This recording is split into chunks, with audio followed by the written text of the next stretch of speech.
Good morning and thanks for tuning into the Breakfast News on Rajya Sabha TV. I'm Aishwarya with you. All the big stories from India and across the world coming up in the next 30 minutes. First up, a look at the top headlines. India gets its first Rafale fighter jet. Defence Minister Rajnath Singh calls it a deterrent. Will address the CEOs of French defence industry today.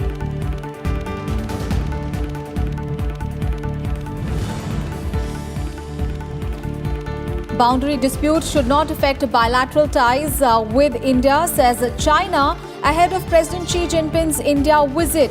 Seeks joint efforts to maintain peace along the border before final settlement on the issue is found.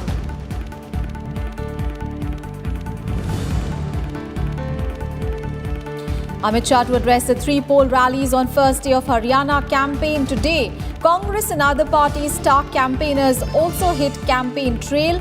Chief Election Commissioner to make a 2-day visit today to review poll preparations.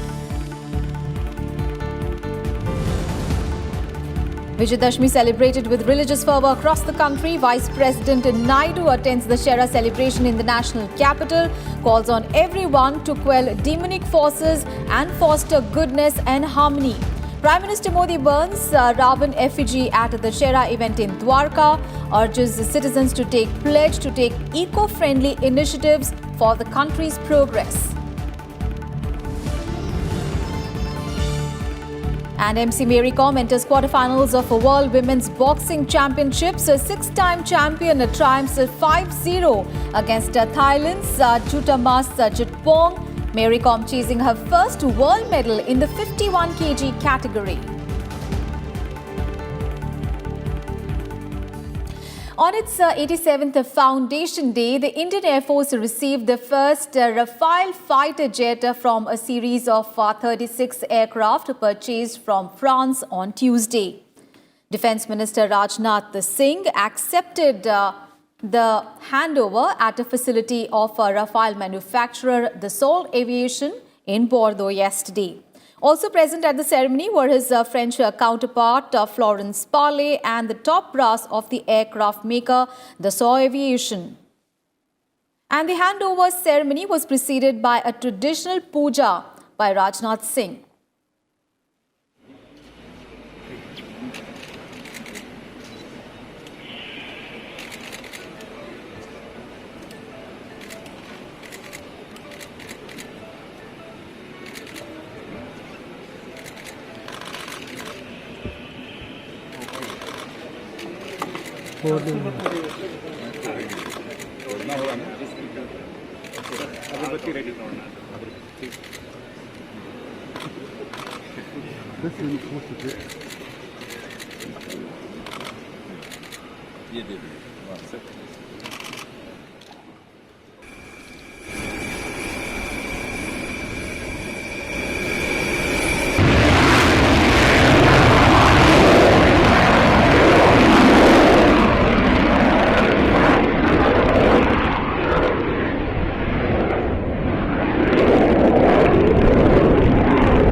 And after receiving the jet, the Defence Minister also took a sortie in the aircraft.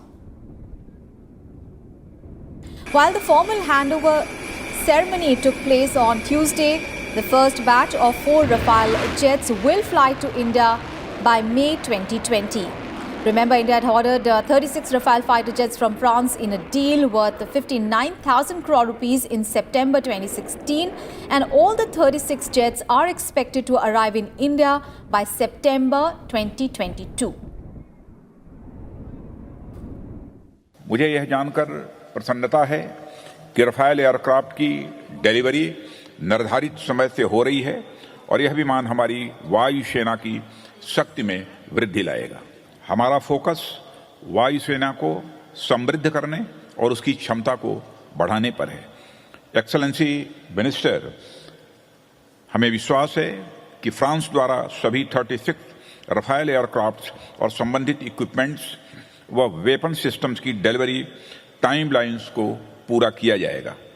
मुझे यह जानकर खुशी है कि भारत की वायुसेना के अनेक अधिकारी और एयरमैन फ्रांस में फ्लाइंग, मेंटेनेंस सपोर्ट, लॉजिस्टिक्स आदि के लिए प्रशिक्षण प्राप्त कर रहे हैं। मुझे विश्वास है कि एक्सपर्ट ट्रेनर्स के साथ फ्रेंच फैसिलिटीज में उनके प्रशिक्षण से उनको भारत में उनके काम के लिए अपेक्षित ज्ञान और प्रोफेशनल एक्सपर्टीज हासिल करने में भी मदद मिलेगी। आज का दिन इंडो फ्रेंच स्ट्रेटेजिक पार्टनरशिप में एक नया माइलस्टोन है और वास्तव में बाइलेटरल डिफेंस कोऑपरेशन में नई ऊंचाइयों को छूता है। ऐसी उपलब्धियां हमें और बहुत कुछ करने के लिए भी प्रोत्साहित करती हैं। फ्रांस के सहयोग का शुक्रगुजार हूं, जो न सिर्फ रक्षा अपितु अन्य मामलों में भी भारत के लिए महत्वपूर्ण है।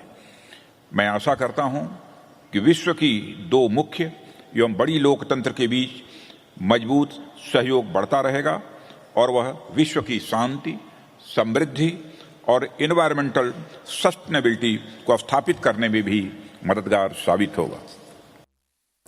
And earlier, before receiving the Rafale jet, Rajnath Singh met with French President Emmanuel Macron in Paris, during which he discussed issues relating to defense and security ties between the two countries. Well, apart from the Rafale jet handover, Defence Minister Rajnath Singh also concluded the annual India-France Defence Dialogue with the French Armed Forces Minister Florence Parly in Paris, with enhanced strategic ties on the top of his agenda. Singh was received by a military guard of honor at the headquarters of the French Armed Forces Ministry in Paris on Tuesday night at the end of a packed day's schedule. Singh had kick-started his busy schedule with a meeting with the French President Emmanuel Macron for talks that were described as warm and productive, as both leaders resolved to take the India-France relationship to a higher level. Remember, Defence Minister is on a 3-day visit to France, which will cover a tour of the facility owned by French multinational Safran, that is the company which produces the engines for the Rafale fighter jets, on Wednesday morning. He will conclude his tour with a meeting with the captains of the French business and industry around the merits of the Make in India initiative, during which he will also extend a formal invitation for them to participate in the Defence Expo that will be held in Lucknow from 5th to 8th of February in 2020.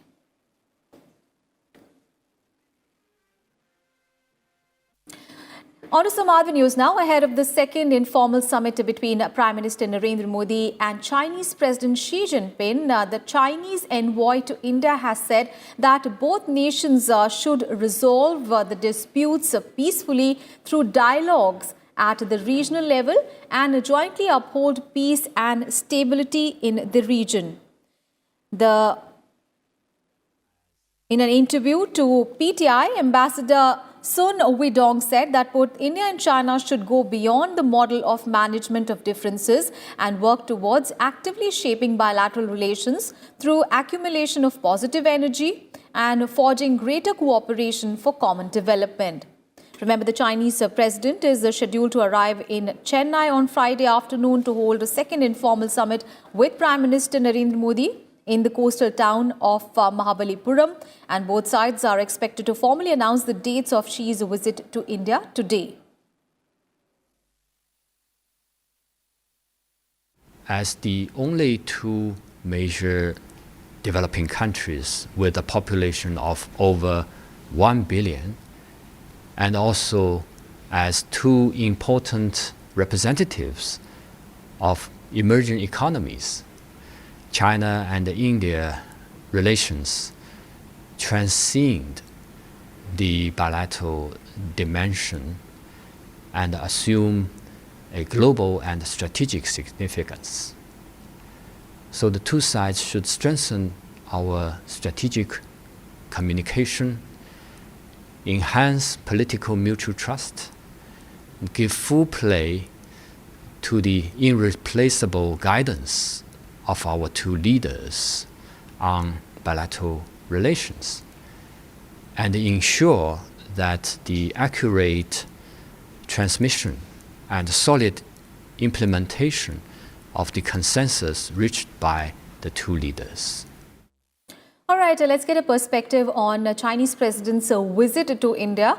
Akhilesh Suman is now joining us for more details. A very good morning, Akhilesh. The final dates really, have not been announced, but, we are seeing this conciliatory message ahead of Xi Jinping's India visit. China pitching for jointly maintaining peace and tranquility along the border before a final settlement on the issue is found. But besides those friendly words, what really should we expect out of this visit? This visit is very important, given the fact that India has abrogated Article 370 and adverse comments came from the side of Chinese. Even though India had never commented in internal affairs of China, this comment was not seen in a very pleasant mode by India. And, External Affairs Ministry also objected to it, made a statement, and also made a demarche to the Chinese officials. So I think yesterday, the Chinese ambassador's, statement is a part of a reconciliatory measure that China wants to take before the informal summit that is going to be in Mamallapuram, expected on 11 and 12, and the dates are supposed to be announced today. So, there are so many issues between India and China. The biggest, countries in the world, they have a strategic interest in the increasingly becoming multipolar world, and how China and India can cooperate and can balance this multipolarity so that peace can be established in the whole world, and also trade relations, economic growth can also take place. So I think this summit is very important as far as India and China is concerned, and also not for India and China, but also for the whole world, because every country in the world looks towards India and China for sometimes for balancing, sometimes for cooperation, and sometimes for strategic, situations, so that there should be no confrontation in the world. So I think Prime Minister Narendra Modi and Chinese President Xi Jinping are trying to create an atmosphere where development, cooperation can go on, and also some strategic understanding between the two countries to take place. So I think we may expect some major takeaway as far as strategic balancing is concerned. There are old issues that need to be sorted out, and there are mechanisms. So, but the major problem is that when China starts speaking in some adverse manner, it disturbs the whole regional balance. And I think Prime Minister Narendra Modi wants to caution the Chinese side for this. Absolutely. But what we are witnessing is, of course, a conciliatory message ahead of Chinese President Xi Jinping's India visit. Of course, the both sides are going to formally announce the dates of the tour today. Thank you so much, Akhilesh, for all those updates there. And now let's get you all the election-related news.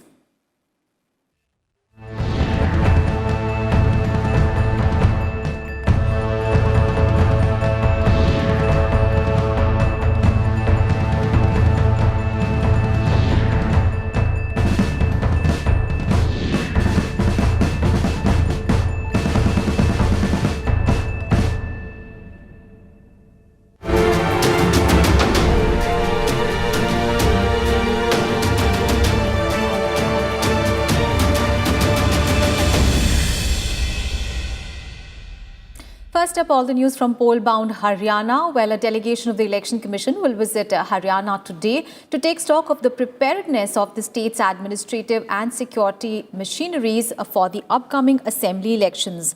During the two-day visit, the delegation will hold a series of meetings with various stakeholders, including the state's chief electoral officer, the police, and the representatives of various political parties. Remember, the state goes to polls on 21st of October, and the results will be declared on the 24th.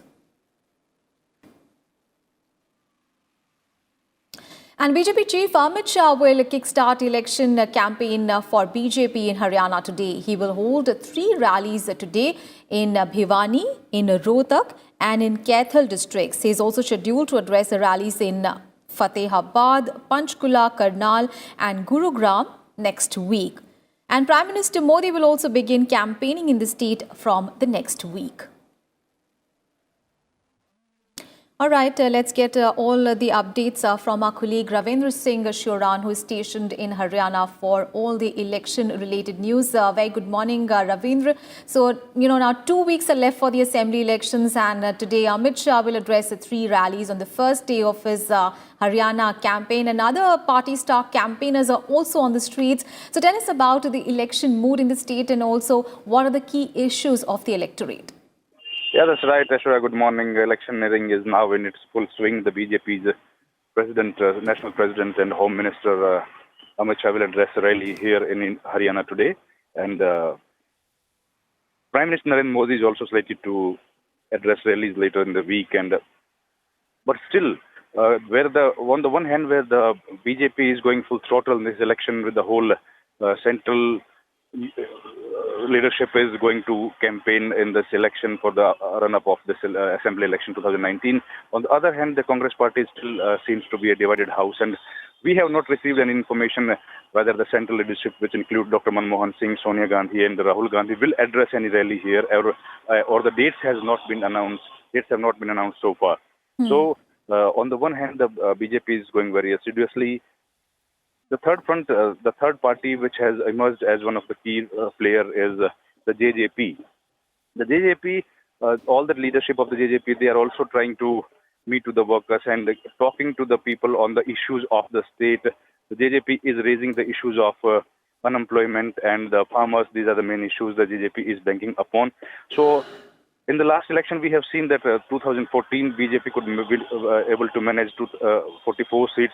But in 3 months back, when we had seen the results of the Lok Sabha elections, all the 10 seats were completely swept away by the BJP, and Yes.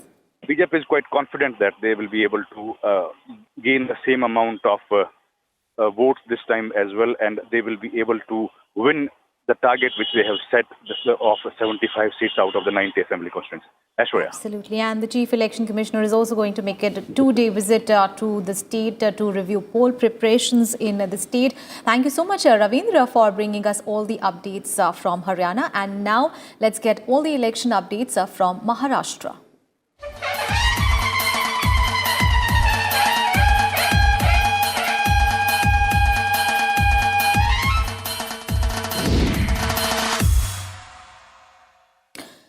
So, Union Home Minister and BJP President Amit Shah was in Haryana yesterday, and today he will be in Haryana. And yesterday he was in Maharashtra, where he held an election rally in Savargaon Ghat in Beed district. He also attended the Dussehra festivities here.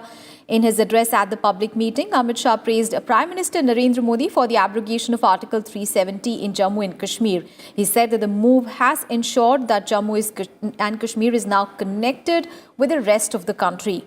He also said that the BJP-led union government is working on many development projects, and that the Prime Minister has formed the OBC Commission, which many governments could not do in the last 70 years. 70 साल से OBC समाज को संवैधानिक दर्जा देने का काम जो सरकारें आई वो नहीं करती थी। आपने नरेंद्र मोदी सरकार बनाई। नरेंद्र मोदी जी ने वंचित समाज को, ओबीसी समाज को संवैधानिक दर्जा देने का काम किया और ओबीसी समाज के लिए एक संवैधानिक आयोग की रचना का काम किया।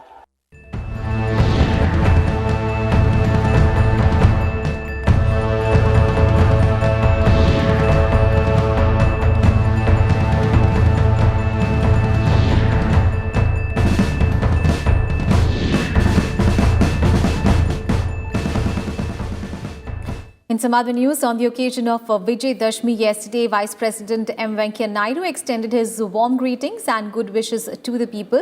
While attending a Dussehra celebration at Subhash Park in the national capital, the Vice President said that one should constantly quell the demonic forces and foster goodness and harmony. He said that we must strive to annihilate social evils, poverty, discrimination, illiteracy, inequality, casteism, fundamentalism and corruption. He added that the message of Ramayana is even more relevant in today's era as the world is facing all kinds of challenges. I extend my warm greetings and good wishes to the people of the country on this auspicious occasion of Dasara, a colorful festival celebrated with great fervor and zeal all over the country. As per Hindu beliefs, today is the day when Lord Rama returned to his kingdom Ayodhya after defeating the demon King Ravana. It is also believed that this is the day when Goddess Durga rid the world of demon Mahishasura. Whichever epic you choose to believe in, it is clear that Dashara symbolizes the victory of good over evil or righteousness and virtue over sinfulness. यह पर्व हमें यह स्मरण करता है कि हम सदैव सत्य और सदाचार के मार्ग का निष्ठापूर्वक अनुसरण करें. आज जब हम रावण का दहन कर रहे हैं, तब हम अपने अंदर के बुराइयों और कुरीतियों का भी दहन करें. रामायण का महाकाव्य हमें विश्व, समाज, परिवार के प्रति हमारा कर्तव्यों का स्मरण करता है. रामायण में मनुष्यों के बीच परस्पर संबंधों की मर्यादा को निर्धारित किया गया है. धरती, प्राकृतिक परिवेश, जीव जंतुओं का साथ मनुष्य को संबंध को परिभाषित किया गया है. आज के युग में विश्व शांति और प्रगति के सामने खड़ी हो रहे चुनौतियों को संदर्भ में रामायण का संदेश आज और भी अधिक प्रासंगिक है. And Prime Minister Narendra Modi attended the Dasara celebrations in the national capital's Dwarka. And speaking at the Ramlila ground, Prime Minister Modi said that the festivals are a source of culture in India and they bring us together. The Prime Minister urged the citizens to take a pledge to take eco-friendly initiatives. Delhi BJP MPs felicitated the Prime Minister with a gada or a mace at the event. The Prime Minister took Delhi Metro's Airport Express line to reach the venue in Dwarka Ramlila ground for Ravan Dahan.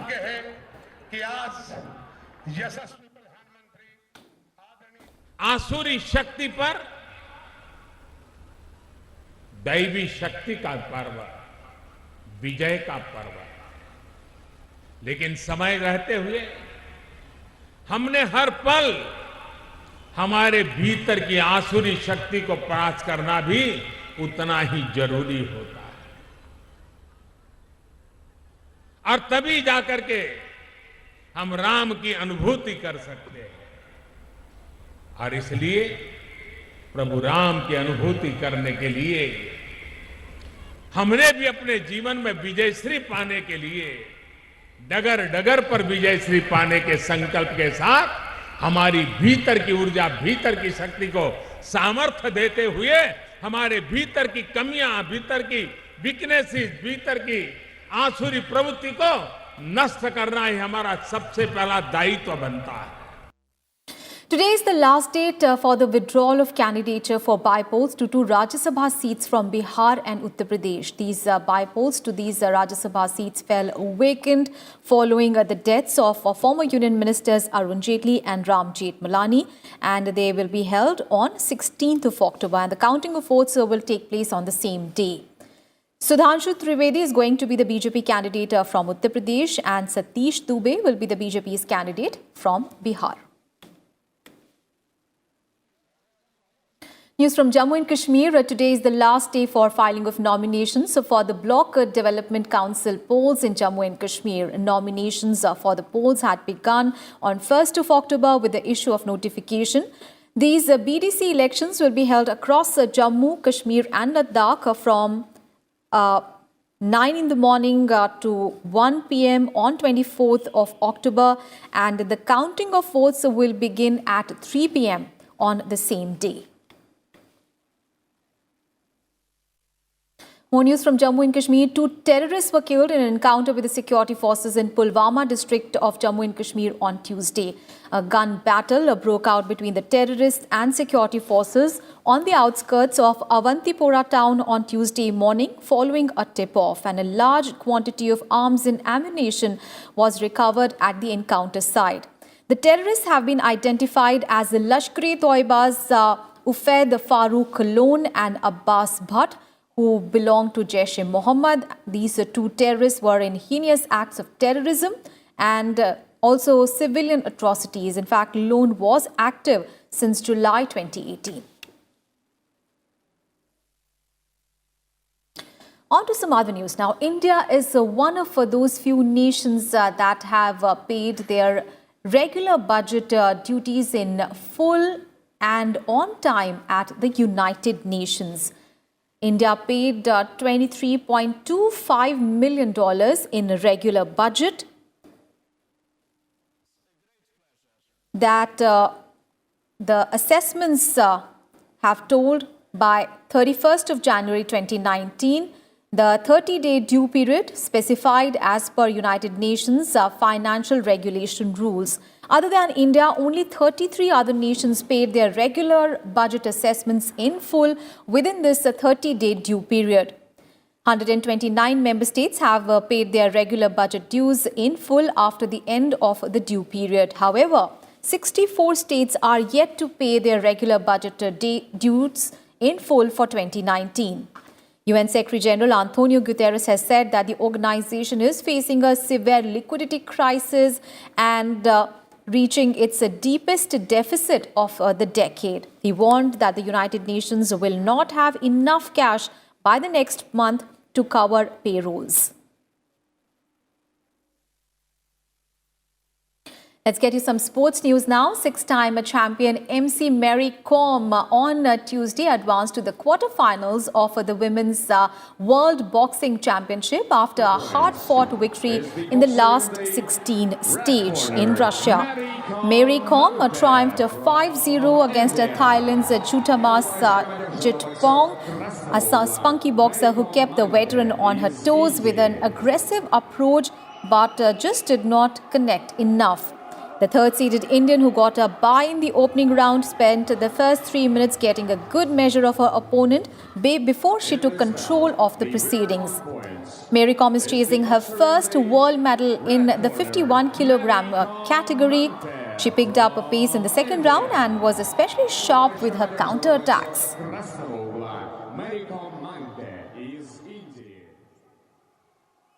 And with that, we wrap up this edition of Breakfast News. Thanks for watching. Have a great day ahead.